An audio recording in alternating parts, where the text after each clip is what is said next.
Hi there movie fans, and welcome again to Movies and More. This time I'm reviewing the new Guillermo del Toro movie. It's his version of Frankenstein, not to be mixed up with Frankenstein, which is something entirely different.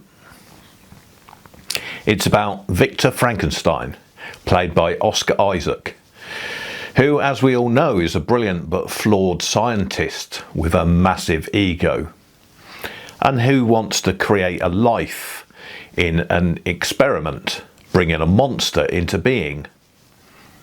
But is it a monster?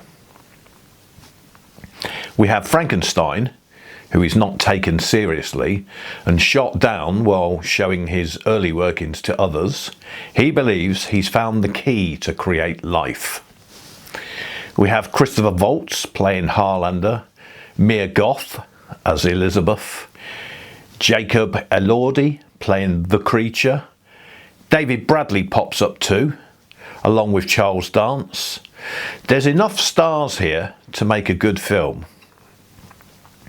Now the movie is split into two stories.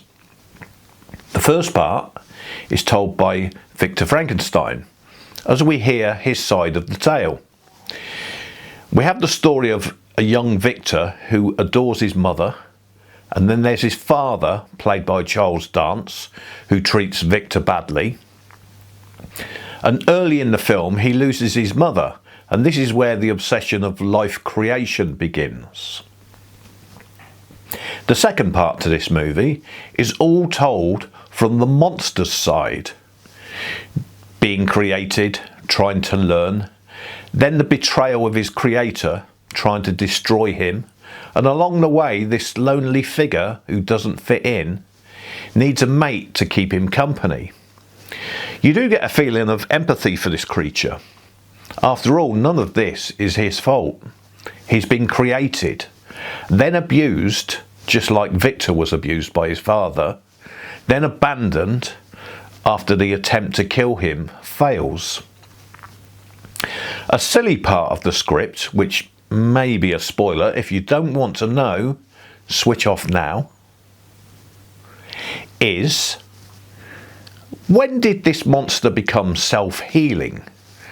Honestly, is this turning into a superhero movie? He gets hurt, then his body heals itself. No wonder Victor couldn't kill him. I know that's all a bit brief, but I don't want to tell all of the story, or you won't need to see it, will you? This is probably the best version for a long time, but this is a visually stunning piece of filmmaking. It's made for the big screen, but to me there's something missing in all this splendour. In my mind, it's a bit sluggish. It has no real pace and just plods on slowly, looking nice. It ambles along and gets the stories told in a visually stunning way, but slowly.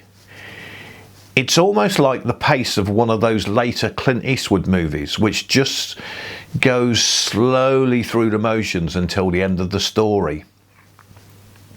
Not everyone will agree with me, but I just felt unfulfilled at the end. Actually, probably not just at the end, but all the way through it. I always like the visuals of this filmmaker, but don't always like his films. For instance, The Shape of Water was just the most stupid movie that ever won the Best Film Oscar. Just utter pants in my eyes. I thought it had been made for children. Now this is worth a viewing, and definitely on the largest screen you can see it on. But now I've seen it, I doubt I'll ever watch it again. You see, when a movie grabs me, I'll watch it many times, but this, oh no, once is all it's getting from me. Del Toro fans will probably wet themselves over this and not evaluate it properly, but no one's perfect. Unfortunately, this is a great example of the sort of movies that's being made today. Rehashes of something that's been done before, changing the storyline to make it seem modern or different, making sure enough money's been spent so the trailer looks stunning so it gets you into the cinema, but lacking originality. And another one of those eye candy movies with little substance that get great acclaim. Having said that, it's fine. I won't get caught up in the hype of what's a pretty average movie that looks good. Because of Frankenstein's visuals and sound, I would give it a 6 out of 10. By no means a bad movie, but I was left underwhelmed by the pace. Or should I say the lack of pace. It's a real plodder, unless you're easily pleased by scenery and visuals. I can hear people screaming about my review now, but this did very little for me. An average movie that comes along too often these days. My review may seem a bit harsh. It's an okay movie, but it just didn't do enough for me, I'm afraid. Thanks for watching, and look out for us because we will review more movies soon. Hit that notification bell and get to hear our gripes and our praise first.